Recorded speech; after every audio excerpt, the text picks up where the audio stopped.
Seni kurtarmak için her ne yaptılarsa boşa düştü. Önce tüccarlarla, sonra borsayla, sonra gemilerle tehdit ettiler. Beni buradan çıkarana kadar deneyeceklerdir. Kimler? Petrol tüccarları, demiryolu patronları, banka sahipleri, bunların emir verdiği komutanlar, krallar, din adamları hepsi birden saldıracaklar. Böyle her şeyi açık açık anlatmanız beni ziyadesiyle memnun ediyor. Daha açık konuşayım. Sizin sonunuz gelecek. Çok yakında. Sarayınızdan kovulduğunuz gün bir tek evladınız kalmayacak etrafınızda. Bir tek paşanız kalmayacak. Yok olacaksınız.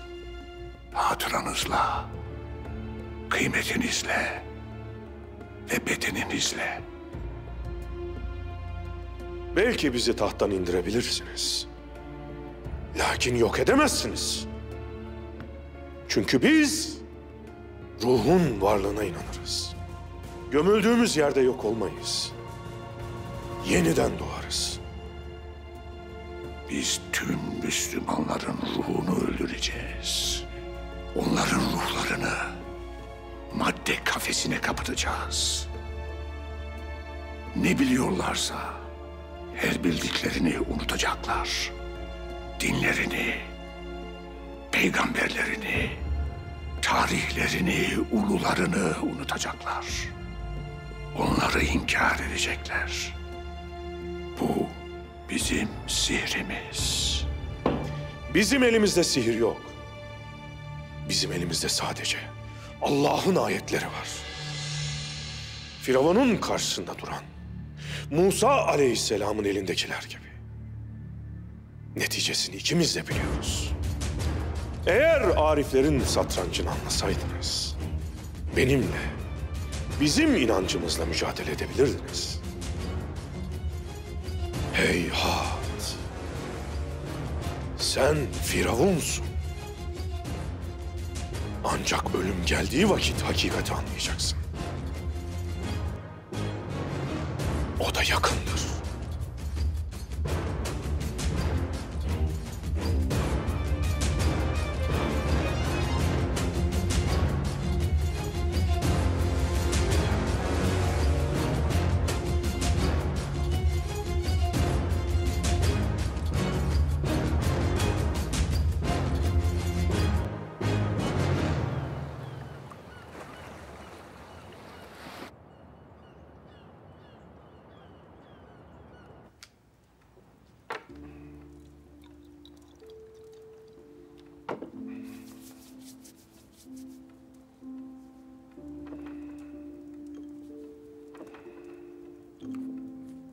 Hünkârım, Allah sizden razı olsun. Bizi öyle büyük bir imtihandan kurtardınız ki hem tüccarlarımız devletinin büyüklüğünü bildi hem de devletine ihanet etmekten kurtuldu.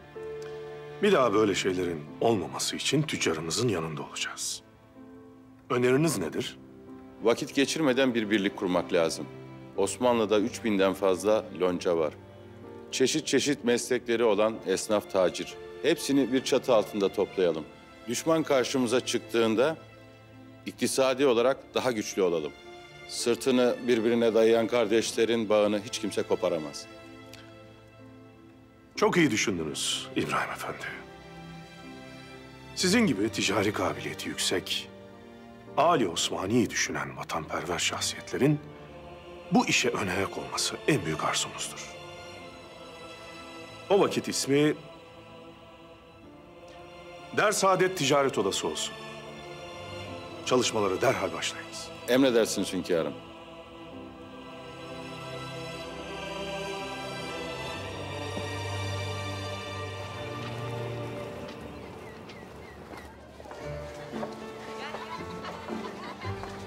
Yine geliriz değil mi?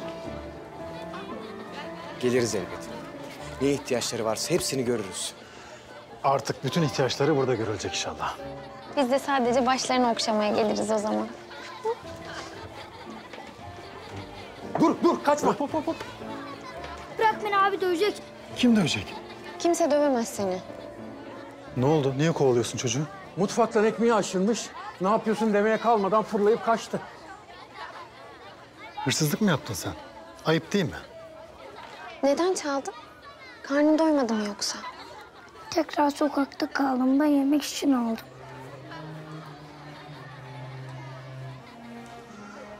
Merak etme.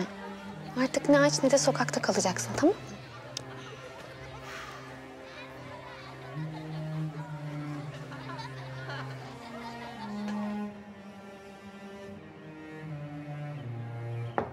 Gel.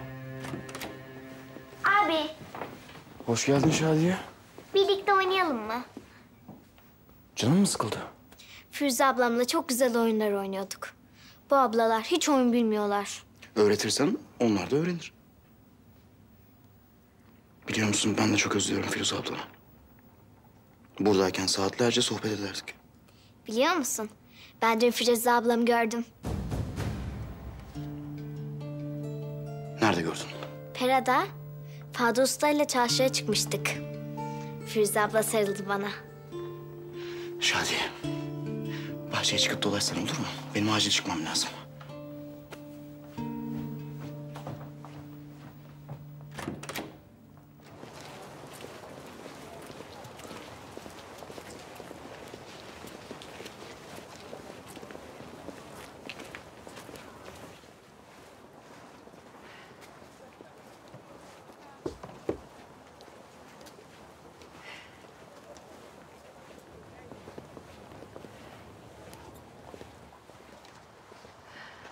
Gelecek.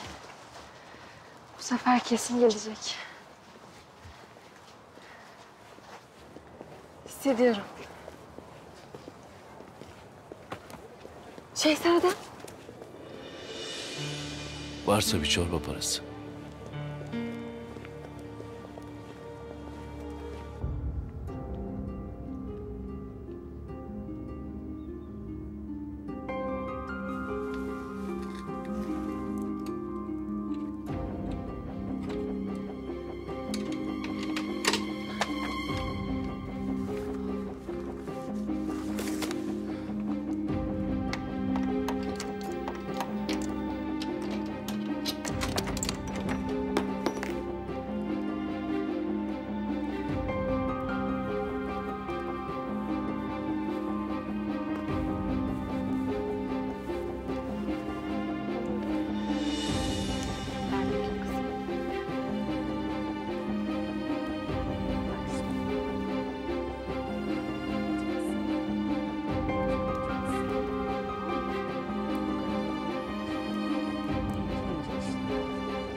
Ne işiniz var burada?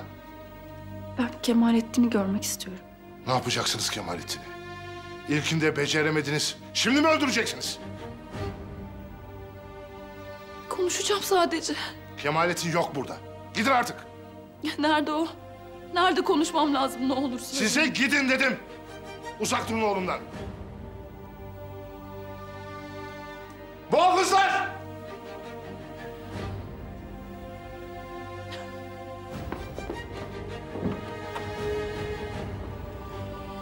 Ben çıktıktan sonra kapıları iyice kilitleyin. Bana başka çare bırakmadınız. Daha fazla susmayacağım.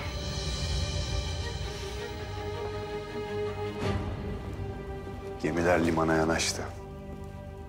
Nasıl olur? Mahmut Paşa gemilere işaret verdi. İşaretin bizden geldiğini sandılar. Sıra sana gelmeden bu işi bitirelim. Hangi işi? Mahmut Paşa'yı öldüreceğiz. Adam hanedan damadı. Nasıl öldüreceğiz? Dostluğumuzu kullanarak. Yaz Karasu. Yaz. Tekrar birlik olmak için bunun son şansı olduğunu yaz. Hemen buraya gelsin. Abdülhamit'e karşı yaptığımız son büyük hamleyi anlat. Ya yanımızda yer alır ya da sürünür. Sen saraydan Parvus'la ilgili malumat alabilecek misin? Elbette. Şimdi saraya gideceğim. Parvus'u kim kurtarırsa prensi de o olur.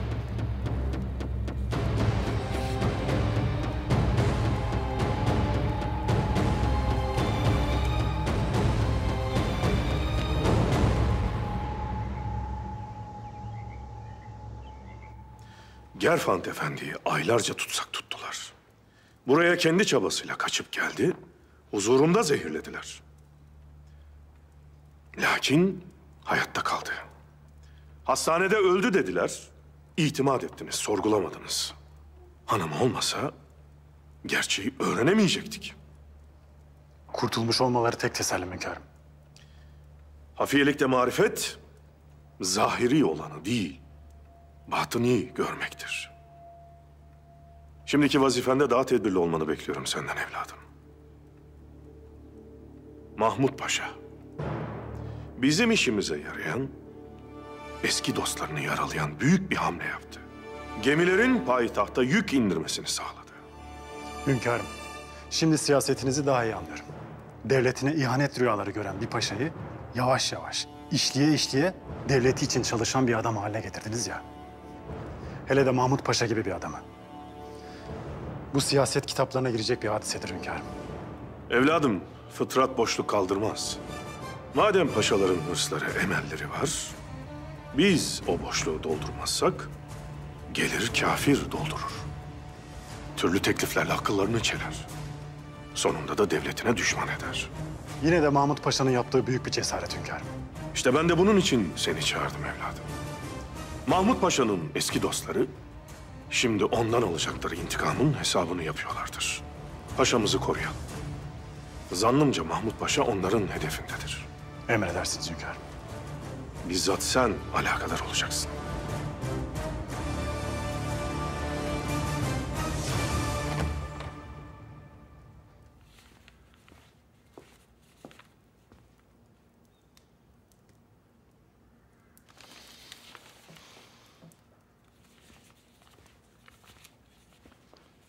Hala peşimdeler. Neymiş? Abdülhamit Han'a son bir büyük darbe vuracaklarmış. Hep aynı lakırdılar. Kim göndermiş onu? Hayırdır Sebahattin? Büyük darbe, Abdülhamit laflarını duyunca birdenbire böyle topaç gibi dönüverdin. Topaç gibi dönüverdim pederim. Hürriyet mevzu bahisse ve onun önündeki engelin kaldırılacağı söyleniyorsa ben topaç gibi dönerim. Kim göndermiş onu? Karasu. Bir de adres göndermiş. Abuk subuk bir yer. Bunların hepsi Parvus gibi olmaya çalışıyorlar. Böyle kendilerine esrarengiz bir hava katmalar. Böyle yaylı yaylı, ağır ağır konuşmalar. Ondan sonra bir böyle gizemli gizemli tavırlar. Gidecek misin? Gitmeyeceğim. Pederim. Yahu yıllardır mücadele ediyoruz. Bir araya gelmek için bu son fırsat olabilir. Bir sürü genç sana umut bağladı. Koskoca hanedanın damadı bile korkmadan bizimle mücadele ediyor dediler. Bu gençlerin hürriyet mücadelesini ellerinden alma. Pederim, gidecek misin? Sebahattin, gitmeyeceğim.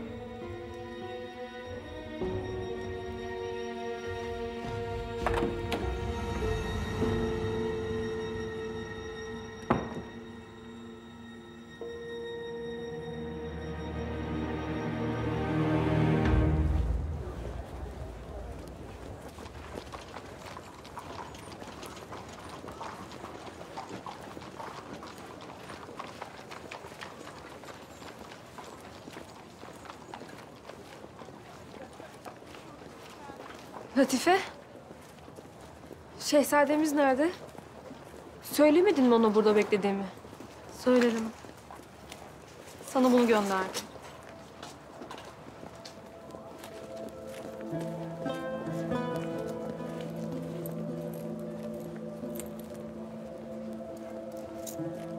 Sadece bunu mu gönderdi? Bununla kendine yeni bir ev tutup güzel bir hayat kurabilirsin. Şehzademiz böyle mi söyledi? Evet. Bir de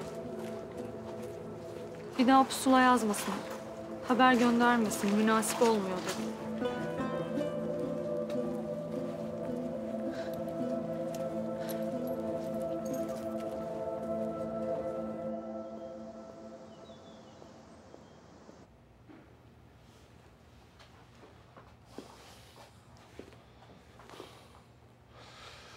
Mahmut Paşa'nın sözüne itibar edip sustum. Lakin artık susmayacağım. Bu kız aklını yitirmiş. Baba. Rica ediyorum. Hatice Sultan hakkında böyle konuşmayınız. Başka hangi gaflet onu bu denli fütursuz yapabilir? Hünkârımız da anlamış vaziyette. Bir kaza kurban olmadığını.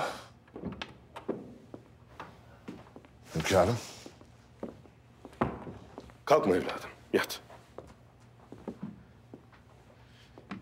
Maşallah, iyi gördüm seni. İyiyim hünkârım. Biz seni iyi bir asker, becerikli bir zat biliriz. Bildiğimizde de yanılmayız. Şimdi söyle bakalım, hadise nedir?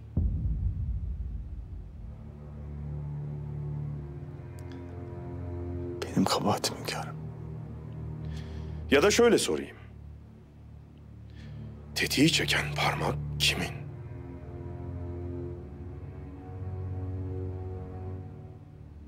Zira vücudundan çıkan kurşun senin silahından çıkmamış. Hünkârım, hususi bir mesele. Evladım, evvela Külhan beyleri gibi kavga edip nezarete düştün. Sonra da canına kastedildi. Başında bir musibet varsa bilmek isterim. Neticesinde kızımla müşterek bir hayatınız olacak. Hünkârım. Ben söyleyebilirim hünkârım. Onun kimin vurduğunu biliyorum.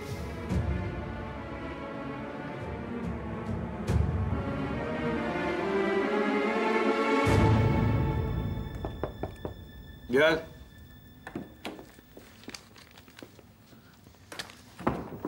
Hoş geldiniz Karasu Efendi. Hoş bulduk. Ne vakittir hasbihal edememiştik. Buyurun, oturunuz.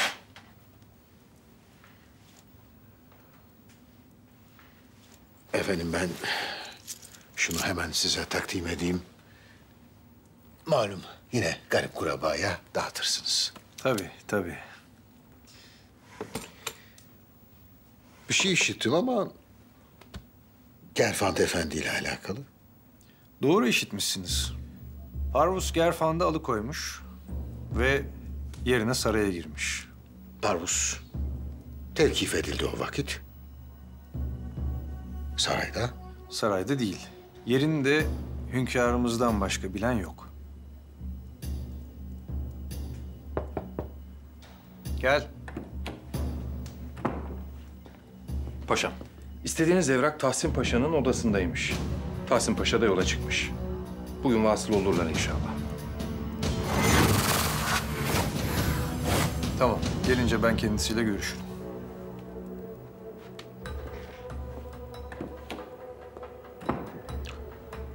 Hayırdır İzzet Paşam, Tahsin Paşa bir yere mi gitti? Karamürsel tarafına validesini ziyarete gitti. Yola çıkmış, yakındır gelir. Peki, ben müsaadenizi isteyeyim. Otursaydınız. Daha fazla vaktinizi almayayım. Garip kurabaya yardım için gelmiştim.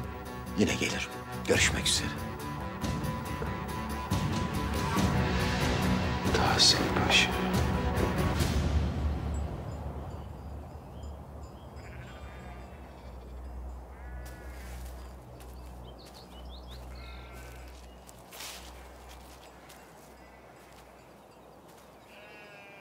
Allah'ım, öfkenden rızana, cezandan affına sığınırım. Ansızın cezalandırmandan ve öfkene sebep olan her şeyden sana sığınırım. Allah'ım, beni koruduğun gibi halifemiz Sultan Abdülhamit Han'ı da koru. Devletini daim kıl. Cennetinle müşerref eyle. Amin. Amin. Allah amin diyenlerinizi çoğaltsın. Duana hep Abdülhamit Han'ı katar mısın? Katarım elbet. Onun benden ricasıdır. Tanır mısın Sultan Abdülhamit Han'ı? Kendisini gördün mü? Görmedim. Buyurun oturun. Dilerseniz anlatayım. Bismillah. Anlat bakalım, merak ettim. Hazreti Ali bir gün Hazreti Ömer'i binekli olarak ve telaş içinde giderken görmüş. Ya Emirel Müminin nereye gidiyorsun diye sormuş. Devlete ait develerden biri kaçmış. Onu aramaya gidiyorum demiş. Hazreti Ali de inan ki senden sonra bu milleti idare edecek olanlara ağır bir yük bırakıyorsun demiş. Herkes senin yaptığını yapamaz. Hazreti Ömer de Hazreti Muhammed Aleyhisselatü Vesselam'ı hak peygamber olarak gönderen Allah'a yemin ederim ki Fırat kenarında bir kurt bir koyunu kapsa korkarım ki kıyamet günü onun bile hesabı Ömer'den sorulur demiş. Yıllar evvel benim kuzularımı kurt kaptı. Ben de halifeye bir mektup yazdım. Bu hikayeyi anlattım. Bu kuzuların hepsi Sultan Abdülhamit'in bana hediyesidir. Bana bir de mektup gönderdi. Koca Sultan senin derdini de mi gördü? Ne yazıyordu mektupta?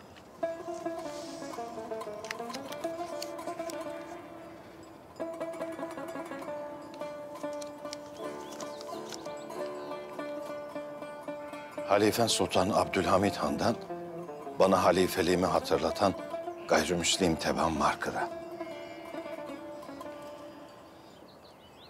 Ben senin kuzularını sana almaz isem Halife Ömer'in bu sözünü geri bırakmış olur. Allah'a duam odur ki kuzuların sana gelmeden benim canımı almasın. Eğer kuzular gelmez de mektup sana vasıl olursa veliahtıma vasiyetimdir. Markır'a zayi olan kuzuları verirsin. Senin bende hakkın olduğu gibi benim de sende hakkım vardır. İslam'ın adaletine sığınan Markır'ı İslam'a davet ediyorum. İslam'ı kabul et ki felah bulasın. İslam'ı kabul et ki Allah kıymetini arttırsın. Felaha kavuşman için dua ediyorum. İslam'ı seçersen adın da Ömer Faruk olsun.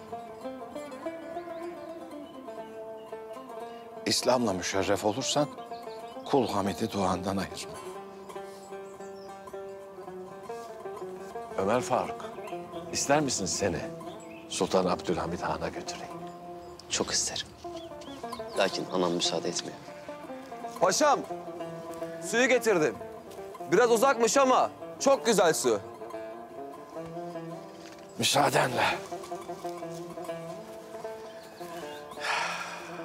Ömer Faruk, beni de duana kat.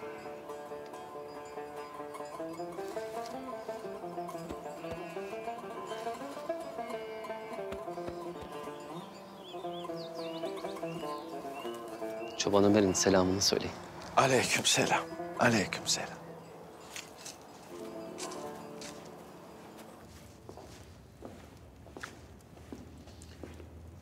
Parvus'u nasıl kurtaracağımızı buldum. Nasıl?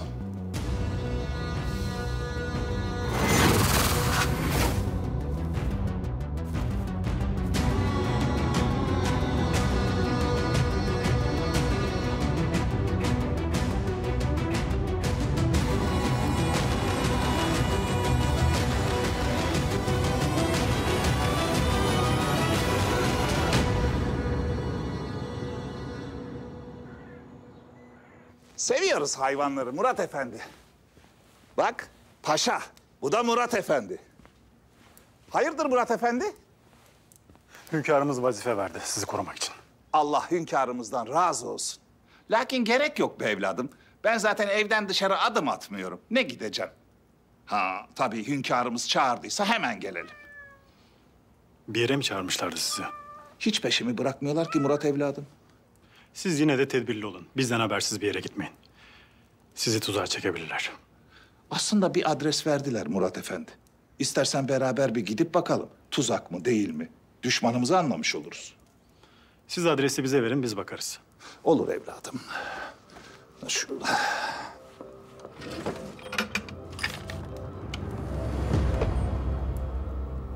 Kağıt yok. Tamam, telaş etmeyin. Adresi Sebahattin aldı. Sebahattin aldı.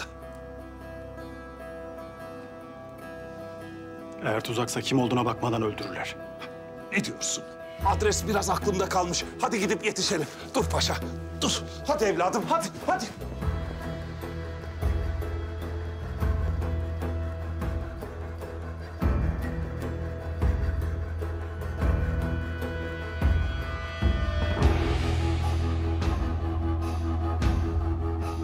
Merak etme pederim. Ben senin namına anlaşacağım. İttifakımızı güçlendireceğim.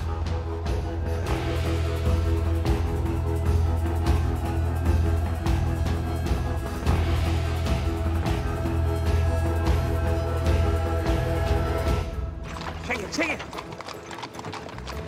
Dangalak Sebahattin, dangalak. Öldürtecek kendini. Hayır Mahmut Efendi, Sabahattin'in ne işi var orada? Saf bizim oğlan. Ölecek gidecek.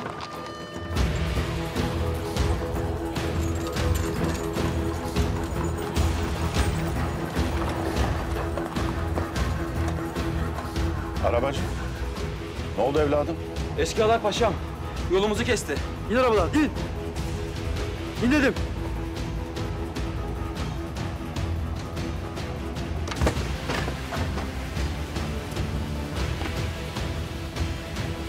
Açın yolu hemen. Ne oluyor burada? Ne istiyorsunuz?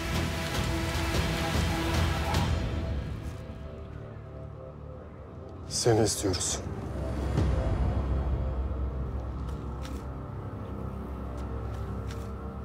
Ölmeden evvel ölenlerin ölümden korkacağını mı sandın? Beş para etmez canımla. Size de devletle pazarlık yaptırmam. Ya yolu açın, ya vurun.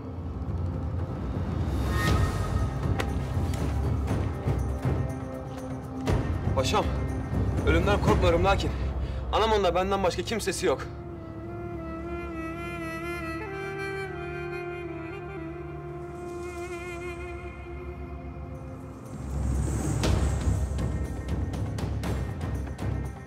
Nereye gidiyoruz? Yürü. Yürü.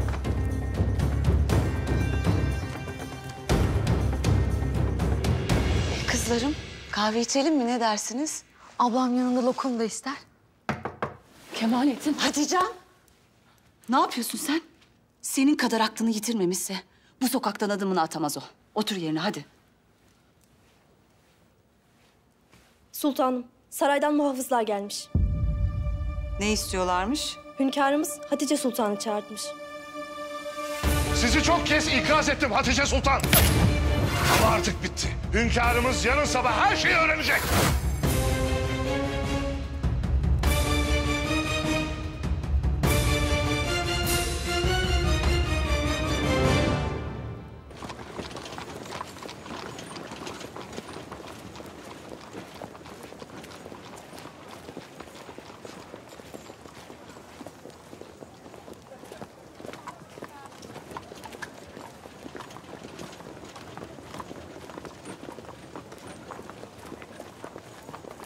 Firuze!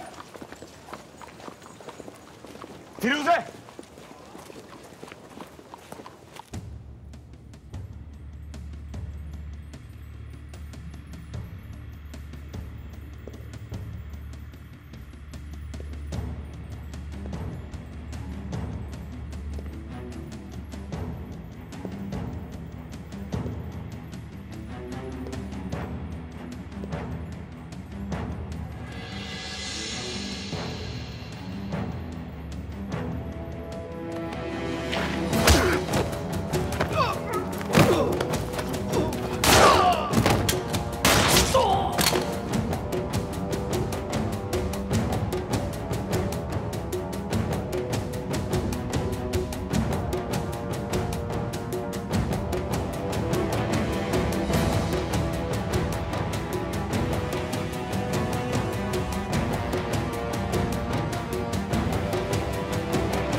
Sabahattin Efendi çıkabilirsin.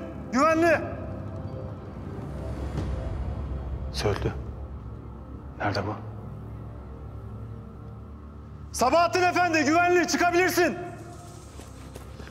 Babam nerede? Gel merak etme baban güvende. Korkmayın. Emi. Maşallah aynı babası. Hadi koşalım. Koşalım efendiler. Koşalım. Ne yaptınız öyle ya? Evladım ben sana gitmeyeceksin demedim mi? Bundan sonra sözümden çıkmayacaksın. Vallahi billahi annene söylerim, bir daha sokağa salmaz seni. Tamam pederim. Tamam, dostlarımızı tekrar gözden geçireceğim. Söz veriyorum. Sultanınız dostunu istiyorsa Parvus'u bize versin.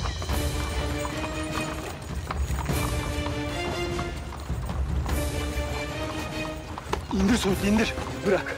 Tuzağı kuran Deyus'la. Yakalayalım. Tahsin Paşa arabanın içindeydi. Rehin almışlar. Hünkârımız bu sıralar Parvus'la son konuşmasını yapacaktı. Eğer Parvus ölürse Tahsin Paşa da ölür. Ne diyorsun evladım sen? Yetişelim evladım, yetişelim. Tahsin Paşa.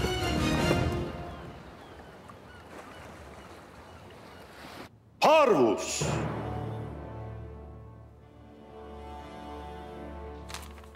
Elimde bir fetva var. Hünkârlıktan çekilmenize dair mi? Merak buyurma. Okuyacağım. Sual. Osmanlı Devleti'ne düşmanlık etmiş. Ajanlar getirip kargaşa çıkarmış. Ticari faaliyetlerini baltalamış. Birçok canı katletmiş. İçeri soktuğu adamlarla padişahın huzuruna gelmiş birini zehirleyerek susturmaya çalışmış birinin hükmü nedir?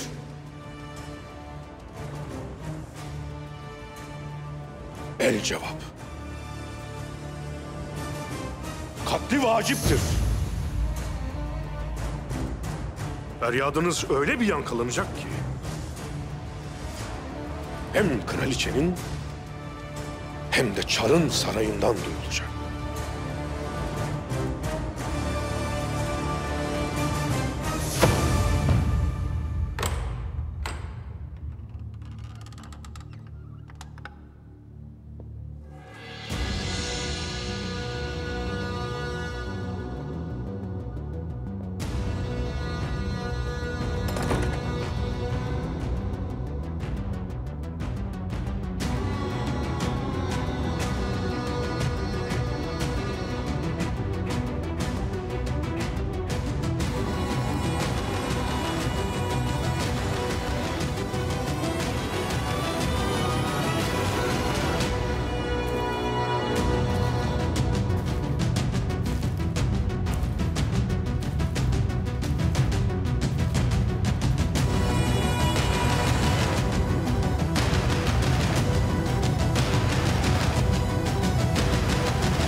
Son sözlerini merak ediyorum Parvus.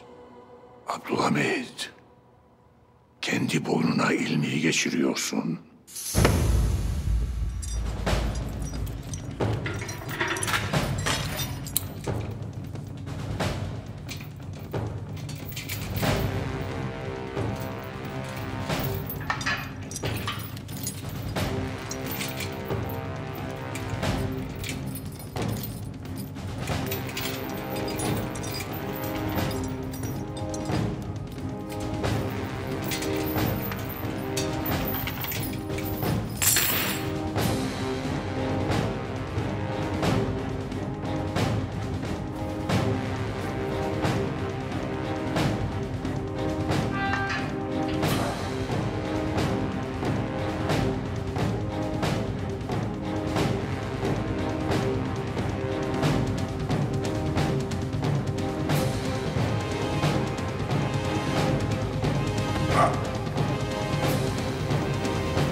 Allah'ım, senin iznin ve yardımınla yaşar ve ölürüz.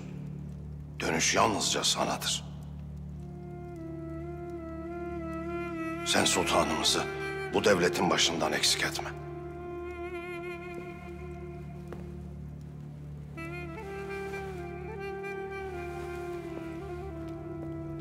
Eşhedü enne la ilahe illallah ve eşhedü enne Muhammeden abduhu ve resulü.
Hünkârım. Durun!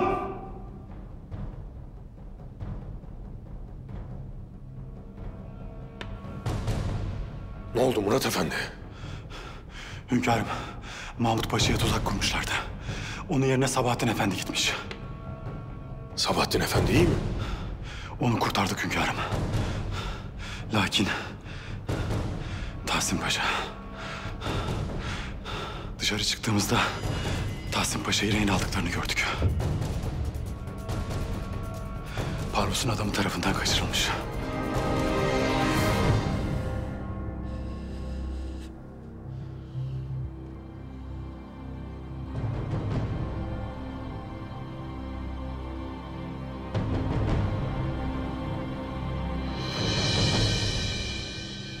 Parvus'un her devlete karşı ayrı ayrı planı vardır.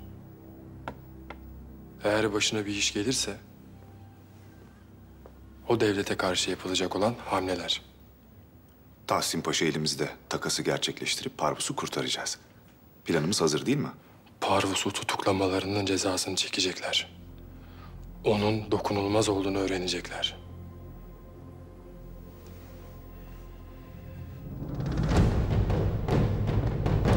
Parvus kurtulduğunda buna kendi karar versin. Parvus karar vermeseydi bu kutu burada olmazdı. Kutu burada olduğuna göre karar verilmiştir.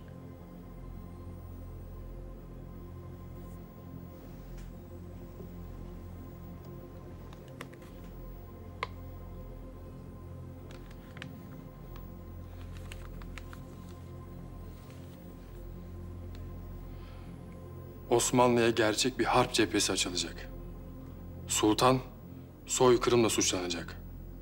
Sultan savaş suçlusu ilan edildikten sonra Osmanlı'nın elinde bulundurduğu ve Osmanlı topraklarında sakladığı harp planları ele geçirilecek.